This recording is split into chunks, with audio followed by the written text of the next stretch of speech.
రాయి చేసుకున్నా మమత ఘోషమానకుంది. కళ్ళ నీళ్లు దాచుకున్నా కలల బరువు తీరకుంది. మూగ ప్రేమ మోసపోయి మోడు బారిపోయింది.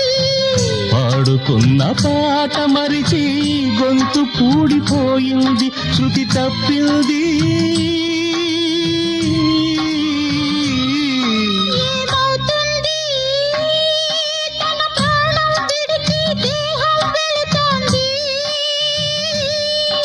ఏమవుతుంది తన మనసును మరిచిన మనసెటు వెళుతోంది.